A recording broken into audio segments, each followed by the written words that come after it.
Good morning, everyone. I'll test the mic here to make sure everyone can hear. I know we'll have people coming in as we start, and that's fine. But I wanted to welcome everyone here this morning. Our theme of the morning is Springtime in Paris, which somehow has turned into Summer in Troy this week. So we're okay with that. You'll see a little Parisian theme when you leave the room. The topic today is building your brand through social media, in case you're in the wrong classroom. Your hosts today are Ann Sachs, Geordie's Knot, and EW Kitchens. Our special guest speakers are Haneen Matt from Haneen's Haven. That's her tag on Instagram if you haven't figured that out. And then Sally Maddock from Maddock Photography. So both of those, you'll hear me reinforcing that because that's the topic today. All the hashtags, all the ats, all those types of things to be intentional. The format this morning is a panel discussion with Haneen, her presentation, and then Sally moving into an interactive session when we're done here, across into the Geordie's Knot showroom, EW Kitchens, and Ann Sachs. We have full food, lunch, drinks, and then I'll tell you more about the interactive portions. If you want to participate in those, you're more than welcome. If you don't, at least come over for food and drink. So we're not forcing anyone to do anything. So my name is Joel Baird. I'm from the Geordie's Knot showroom. First, I'll tell you if you don't know Haneen, and she'll tell you a little more about herself, but what I find interesting and why we asked her today, she's local. She's a social media influencer, blogger, and designer with over 90,000 followers on Instagram.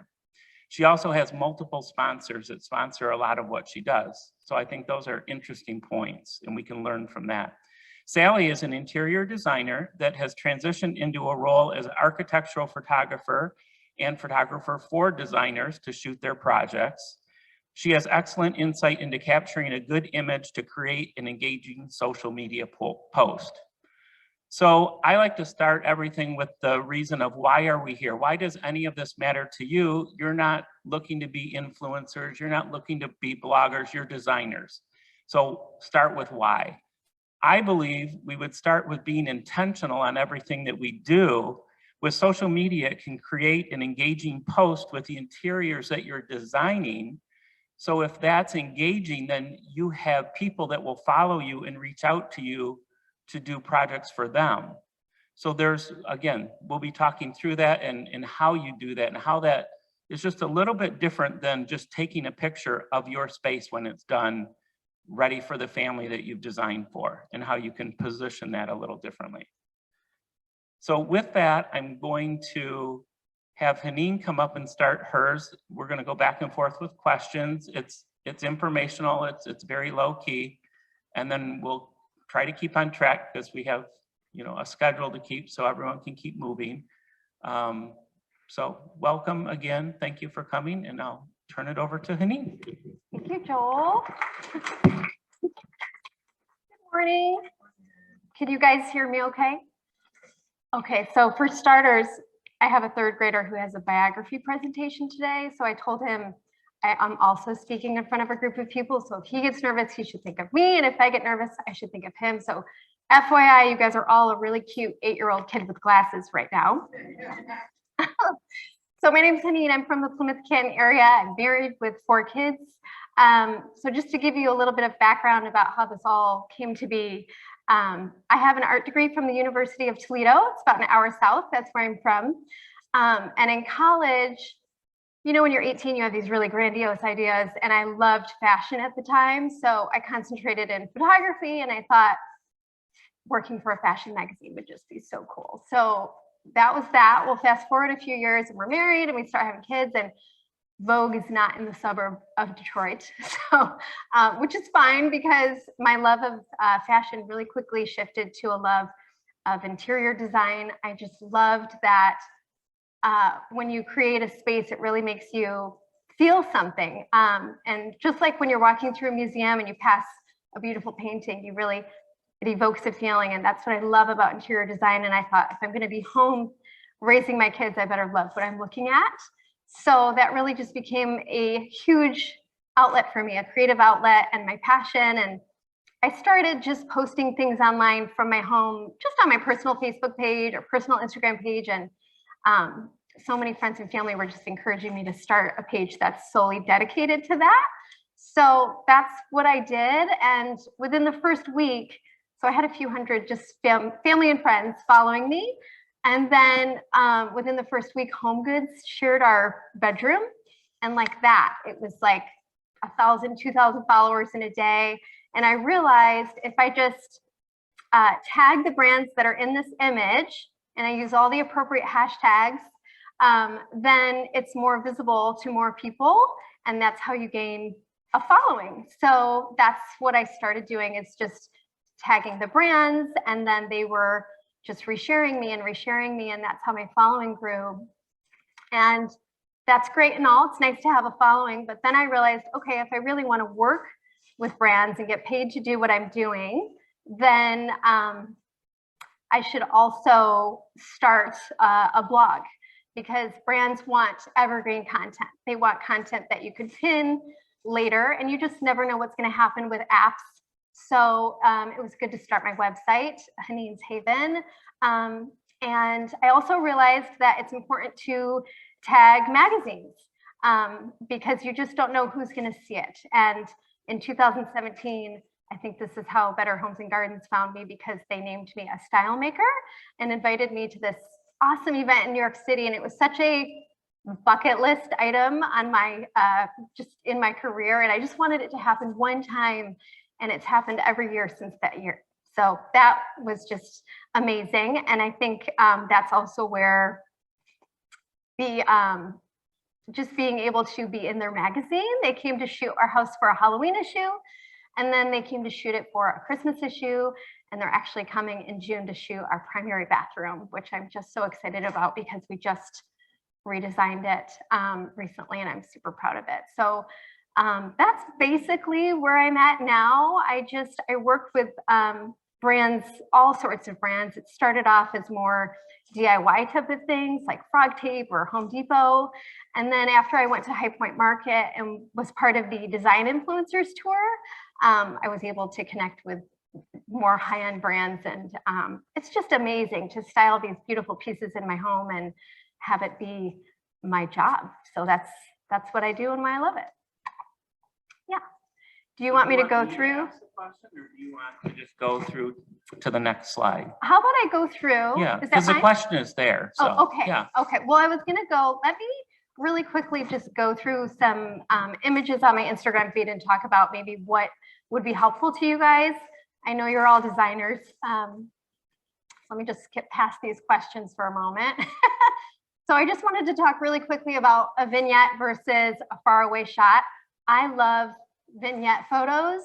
I just think they tell such a story, but most people, honestly, they don't get as many likes as a full shot, a bedroom shot, a kitchen shot. People want to see the whole picture. So that's just one thing to take note of. This is another full shot. This dining room actually, I just won a Detroit Design Award for this, so I'm so excited. So that's in June. I'll be attending for that, but I found out that won. So this whole room, the dining room, was sponsored by Our House. It's the furniture. Laloy was the rugs. It's a Cole & Sons wallpaper from Wallpaper Direct. Benjamin Moore. I mean, it was just amazing to design this space and have these amazing sponsors that I just love so much. So that's another full shot. And then I was going to just briefly touch on sharing DIY projects. So on the left, this was a project with Karastan Rugs. This is a new rug from the Bobby Burke line. He actually shared this image, which was super exciting. It was also a sponsorship with Frog Tape. I painted those stripes to match the rug. So just every now and then I'll throw a DIY project in. This was a paid partnership with Frog Tape. I painted this this chess set. Just something simple, but it's just so great to do stuff like this. So this is my most shared image. Amber Lewis shared this in her stories, which just freaked me out. I was so excited. Cherish has shared this. I don't really know what it is, to be honest with you. So many people comment on the trunk turned on its side to be used as a table. And also what's funny is, so this is our living room, but it doesn't even look like this typically. I was designing a bedroom in the Detroit Show House, and I used 2 cabinets that are typically on this wall. So I had to just rearrange furniture for like a month. And for some reason, this is the most shared image, but it doesn't quite look like that right now. And then a before and after is always a winner. To the left is our fabulous 2000 built bathroom with the corner tub. You guys have all seen this, the shell lights. I mean, what are you gonna do? So this is what you're gonna do, is on the right. So this is actually what Better Homes and Gardens is coming to shoot. Because we have a 2000 built home, there's so many arches, which are actually very on trend right now, which works great for my house. So I ended up designing this wall treatment, and my carpenter was amazing and put it all together for me. So it speaks to the architecture of the house if you were to see the rest of it. Surprisingly controversial photos. So I'm only showing you guys this because I think it's a great idea to share something that just sparks conversation, because the more comments your post has, the more people will see it. So these are not controversial, but it always cracks me up that the one on the left, I will always have people saying, why would you install a door that isn't functional and doesn't open? Which really cracks me up, because why would I install a door that is not functional? It's completely functional, but the photo is deceiving. There's room behind the vanity for the door to slide open. It slides in front of the art and behind the vanity. It's a salvage door I found on eBay. It makes the space and people love it, but they also always comment thinking that it doesn't open, which just cracks me up. And then the one on the right is our powder room. This art is from Janet Hill. I found it on Artfully Walls. You can also find it on Anthropology. But people always comment about portraits in a bathroom. They think it's weird to have people watching you. I think it's amazing. I don't know. The wallpaper is from Thibaut. If you look closely, it looks like Parisian architecture. So in my mind, every room should tell a story. And in my mind, I thought, this man and this woman are going to a swanky party in one of these buildings. This is how my brain works. So to me, I love it. And other people are like, why would you put photo? I don't know. I don't know. It's just me. You do you, I'll do me. But this always gets a lot of people talking. So yeah, that's basically it for the photos that I wanted to share. So Joel, do you want to go through the questions? So yeah, we have named questions, just things that we thought you might be interested in, just for her to touch on. And a lot of them she's already discussed, so Yeah. she can leap over. But so she told go you how through? long she's been doing social media. Yes, 2015 is basically when I started the Instagram page, and then I started a blog shortly after that. I would say Instagram is mostly where I'm at. I have a Facebook page, but I'm not that active on it, I would say. I'm not on YouTube. Yeah, that's pretty much it. I think everyone always wonders, like, how much time in a day does someone have to commit to this? I've never quite calculated how much time. I mean, you know how it is when you're on social media and you grab your phone and you check it. I try to have some boundaries. I have 4 kids, so obviously you don't want to be on your phone all day, although they're all bigger. Although my youngest is 8, like I said, but I try and post in the morning and then also in the evening. I found a while back, I always thought 9 in the morning and like 9 at night. And then I realized people are already on their way out the door to get to work by 9 o'clock. So like 8:30, while my son's eating breakfast, I'll try and just do a quick post. And then same thing in the evening. But it really doesn't take as much time as people think. I love doing stories, and my sisters always tease me saying that, I spend a lot of time on it, but really if you're talking to your phone, it's 15 seconds per like vignette or story. Yeah. Yes. So it's really not that much time. I just like to take a few minutes, just if I have a project going on, to update people on how the project's going, or just things like that. Mm-hmm. So I think people always wonder, what type of phone or camera would we need to use to get good shots as designers? So I will say I have a Nikon think it's a D3300. It's nothing that special, but to be honest with you, I use my phone so much these days. I think cameras on phones are pretty good these days, and the way that you can edit them, not filter or anything like that, but just to adjust, if it's crooked or anything like that. There's so many tools in Instagram that I find the phone to be the easiest, to be honest with you. I don't even have the newest phone. I really need to do that. But yeah, I just use my phone mostly, unless it's for something that's going in print, and they're asking for something that's high res, or usually companies who sponsor something, they want high resolution images, and then I'll get out the nice camera. And then I think you discussed what media you're on. Yeah, I think everyone needs to do what works best for them. I just, people will suggest other things, and like I said, everyone's busy, right? And Instagram allows you to do videos, so I don't feel like I need to be on YouTube. Yeah, it just depends on the person. And then I think everyone wonders, and you've said some of it, how do you engage the corporate sponsors and the vendors? Yeah, so a couple things. Beyond just tagging them, you can send just a direct message and let them know that you're interested in working with them. I also think it's super helpful to, like, do you guys all go to High Point Market? I would assume as designers, you probably go to High Point Market, just to, pass out your business card, introduce yourself, send an email to follow up and say, I was at High Point Market. Would you be interested in working together? I send a mean email. I'm really good at a well-written email. I think that goes so far. Or even with after you've worked with a company, I'm so huge on following up with the deliverables that they asked for and thanking them profusely for working together. I go as far as, like, remember their birthdays if you get close with somebody. Like the woman at Frog Tape, I always text her on her birthday. I don't know. I like people, and I like just making connections. And I think it's important to try and go beyond just a direct question about a sponsorship. You know what I mean? But I do think just reaching out, it doesn't hurt to reach out, whether it's in a direct message or email. Video versus photo posts. So let me just say this, Reels are all the rage right now.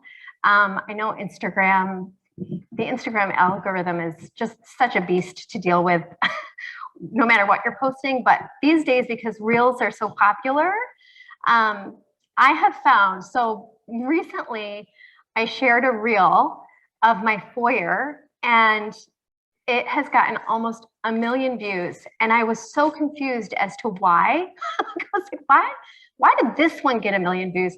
And I swear, I feel like it's the audio I used. If you use like very specific music that's on trend right now, or this particular audio was a very flamboyant man saying, he like gasped and said how fabulous something looked. It was so, I just thought the audio was so funny. And it was like a little sneak peek of that table that's in my foyer. So I just kind of took the camera around the corner, and that's when the gasp came in. It just was funny.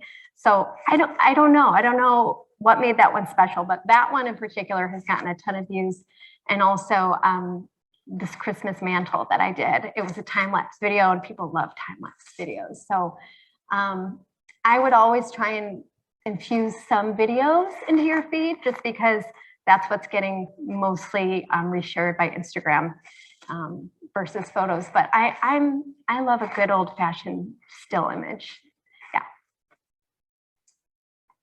What type of social media scheduling? I do not use any scheduling whatsoever.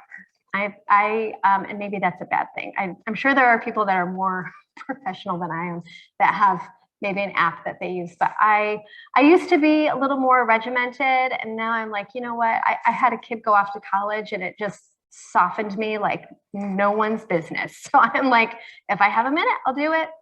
If not, no big deal. So I'm not the most organized when it comes to scheduling. Yeah, and that's it. So that's what we have with Haneen.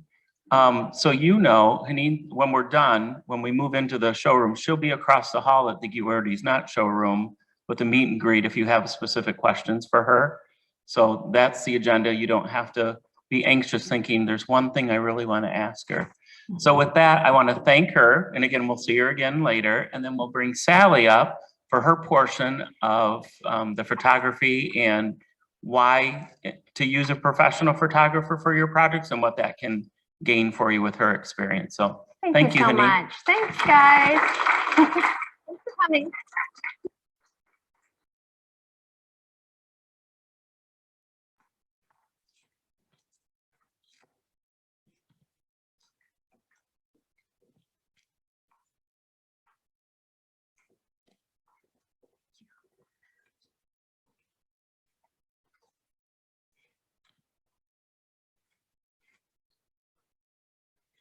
Okay, good morning, everyone. Hope you can hear me okay. I am Sally Maytack. My company is Maytack Photography. And today I'm going to be talking to you about architectural and interior photography and how you can use your lens to promote your brand and your business. And I'm hoping that some of the photography tips that I give you today will help you to get more out of your photography, whether you're shooting it yourself or whether you're hiring a professional photographer. Okay, a little bit about me. Like Joel said, I was an award-winning interior designer, ASID member for 23 years. I was also NCIDQ certified, and for about 10 or 11 years, I even had my builder's license. And it wasn't to build homes, but it was to be an effective communicator and a translator at times between the design studio, the client, the builder, the architect, and most importantly, the trades, and to help make a successful project. And I believe that this extensive knowledge and experience in the interior design industry gives me a little bit of a unique perspective in shooting interiors for designers. I understand the design process. I understand all the things that go into designing a space. I understand the delays and the hiccups that come up. And I believe that all of this experience helps me to connect with the designer and communicate with the designer because I know the language and I understand the designer's perspective.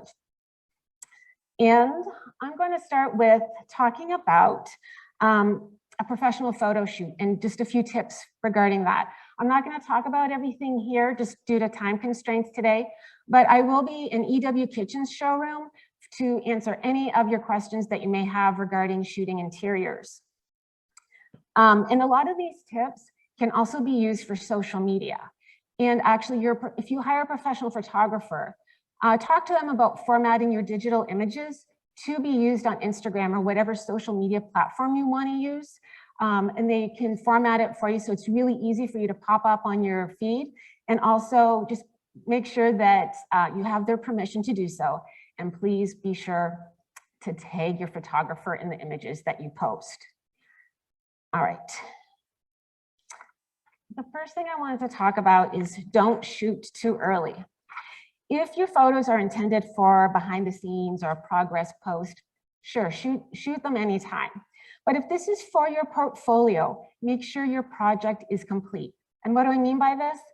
Well, while the room may be done with construction and the painters are out, shooting too early can make your photograph of your room look bare.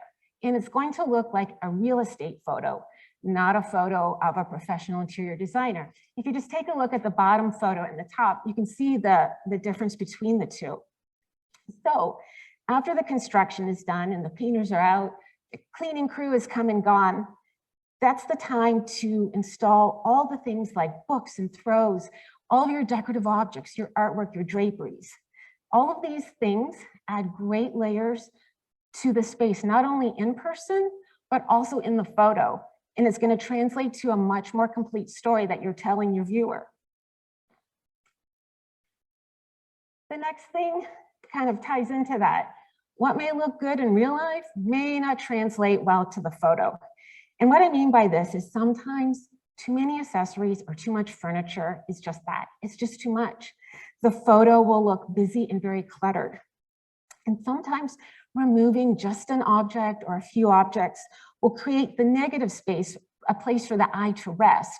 And they'll be able to see your design intent much more clearly. The story will be easier to be told. And the same goes for the furniture layout. Sometimes the real life location of the sofa or the tables totally functionally logical, but it's just not translating to a great photo. Sometimes you need to scooch up that cocktail table like 6 inches from the sofa, and compositionally, it makes a fantastic photo. Next, consider all the aspects. And what I mean by this is have an open mind to all the options for your photos.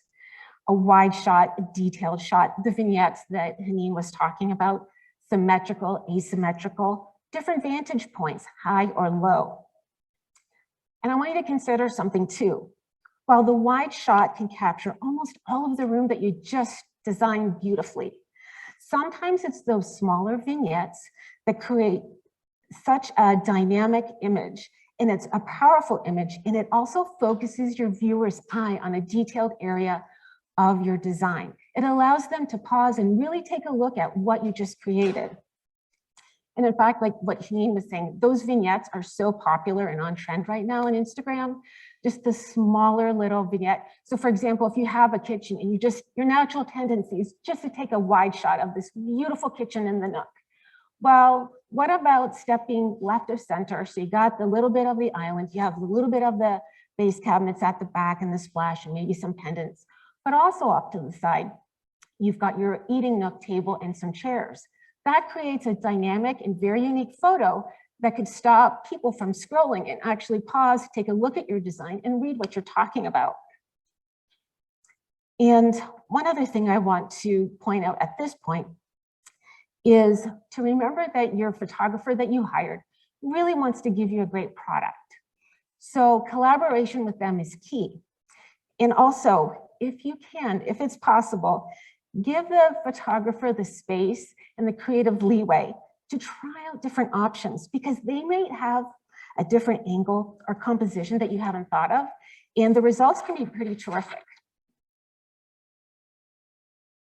Okay, my last little tip for a professional photo shoot, light fixture dilemma. What on earth could I mean? Well, you'll be shocked to hear, but there's typically 2 schools of thought, lights on or lights off.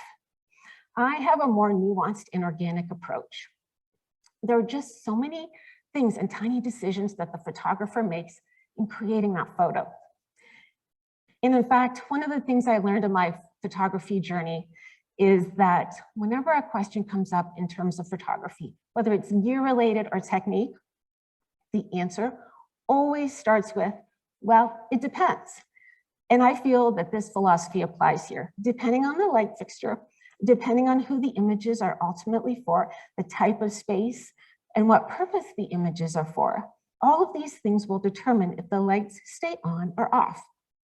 So for example, if you're in social media and you just install this incredible crystal chandelier with the lights on, you see the prismatic effect going through the crystals.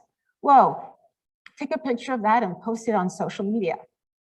Or if you created and designed a built out where you embedded some lighting in a shelf, so when the lights are on, it's a soft, warm ambiance. Oh, post that. But typically, for editorial, magazines will want the lights off to create less distractions within that image. But I will say what I've been noticing is more and more magazines are having their light fixtures on. And for example, the latest issue of Architectural Digest, there was an incredible, it was April's issue, Shonda Rhimes' Manhattan apartment. I noticed within the article, one image, no lights on. Another image, all lights on. And then there was another image that had the pendant fixture on, but the lamps were off. So you as designers need to chat with your photographer and share with them what your final vision of these images are. Because this will help them do all the things in person and in post in editing to help create the final end product that you love. Okay, so I'm just gonna chat really, really quick on social media. I am relatively new to social media. I did a lot of research into how to promote and market myself in my business on social media and how I can share who I am, what I do, and why I do it. And one of the things I learned is consistency is key, whatever that is for you. I happen to post in the morning because like me, busy mom, by end of day, I'm hitting the sack early. So whatever you can do, it's that consistency that builds trust with your followers, which eventually will hopefully translate into sales by them hiring you for either your services or, or your products. And then there was one other thing that I wanted to share was a little methodology that I found in my research using a HIC or HIC captions, because when I first started social media, I was like, oh my gosh, what am I going to say? I have nothing to say. Here's a picture, kitchen, done. What I found is if you look at hook, insight, and call to action. So a hook is just basically a really short sentence. Usually it's a question like, can I make a confession? Can I tell you a secret? Your insight is just sharing your expertise and knowledge, whatever it is, whether it's selecting tile, designing a bathroom, whatever it is, share it with your audience. And then the call to action is just simply that. It's a way to get engaged with your followers, whether it's like, what do you think about which tile options should I do? Tile A or tile B? And that can also get translated to stories for Instagram. And I also have on there 7 caption categories. I'm not gonna go through them now, but I will tell you that in my research, and I took a couple of courses on being on social media and being able to create a business from that and create connection on that, excuse me. Having those 7 caption categories has really helped me to be focused on my brand message and also to quickly and efficiently write up a caption so I'm not toiling over it for hours at a time trying to figure out what am I going to say. Excuse me. All right, so images for social media. Like I said, most of my tips for a professional can get applied here as well. And the first thing I want to talk about is use a variety of images. Use that wide shot, that detailed shot, a straight on shot. Don't forget the corners. All of these add unique and different perspectives. Behind the scenes, progress posts, the befores and afters, and flat lays. These are all wonderful ways to communicate and share with your audience what you do and how you do it and what it's like to work with an interior designer. And don't forget to vary the orientation of the photograph. It is so easy when we whip out our phone and we stay vertical, right? And I get frustrated with my husband when there's a beautiful horizontal, whatever it is to shoot, and he's still going vertical. I'm like, turn the phone, turn the camera. Don't forget to turn your phone horizontally to really capture what you're trying to share with your audience. And one little caveat here is, and this is specific to Instagram. So let's say you want to post tomorrow and you've got a carousel of 5 images you want to show. Whatever orientation your first image is, like let's say it's a horizontal, but the rest are vertical, that application, the Instagram application, is going to use the aspect ratio of the first image for the remainder. So what's going to happen is your vertical images are going to get cropped, and they may be cropping the very details that you want to show your audience. So you might want to post the horizontal images today, and then tomorrow post the verticals. So you've just essentially doubled your content. You're commenting more on the project that you're working on or finishing, but Instagram is not jacking up your image. It's still pristine in the vertical that keeps the message on point for your brand. And the message is the next thing I want to just chat about. And I'm sure you guys have already come up with the aesthetic for your brand through your logo and your websites. And if possible, take that aesthetic and translate it to your Instagram feed. Whether your interiors are typically white and bright, and perhaps the images that you like are kind of overexposed and high key, so it's really bright and ethereal. Or maybe it's strong color contrast, very vibrant colors. Or maybe you like something that's a little more atmospheric, a little more moody. The shadows are softer because it's more natural light being used. Whatever your aesthetic is for your brand, it's very helpful to bring it into your social media feed, because then it kind of helps to create that cohesive brand aesthetic. And the last thing I want to chat to you today on is move your feet, change your viewpoint, move around the space that you just designed. This helps you to find really compelling compositions. Moving closer or farther away from something. Be sure to check the edges of your image that you want to post Is there a distracting branch of like a floral arrangement or a funky arm of a lamp that's kind of distracting the viewer from what you really want them to look at? Mix up the angles and the spots. Higher or lower vantage points, and don't get stuck in symmetry. Move off set, move off of center, and create something dynamic. And don't forget to look up or down. You guys design incredible things, whether it's medallions or ceiling details, crown moldings, or incredible, I've seen on Instagram, amazing stairways, and looking down, it's such a cool shot. Be sure to include those because that helps you to create a dynamic feed and a dynamic visual to show your audience and your followers. And that is it for me. I'm on Instagram and on LinkedIn. I chose LinkedIn. It's a little bit more of a business-oriented application or platform.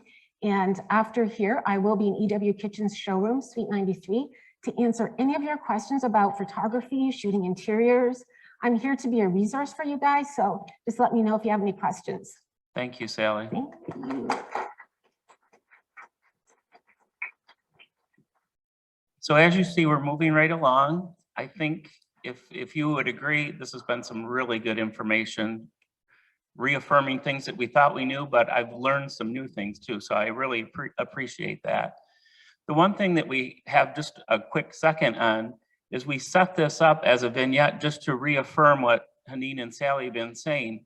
A lot of us as designers or people in the design field, when you're done, you're so happy that the project's almost to completion. And you put everything in there. You have a chair, a table, and a rug, and you've done it. You've designed the room. But the different thing is, have you designed an effective post?